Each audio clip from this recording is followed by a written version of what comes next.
正式进入野外之前，特别是户外小白，你最应该掌握的一个知识点就是如何正确的发送 SOS 国际求救信号。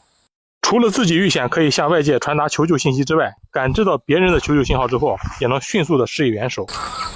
在野外，国际通用的求救信号通常会以2种方式向外发送。第一是声音方式，在我们经常使用的一些户外装备里面，通常都会隐藏着求生哨，通过有规律的吹出3短、3长、3短的哨声来发出信号。如果是在车里或者船上被困，那么你马上就可以利用车船的喇叭来发出3短、3长、3短的求救信号。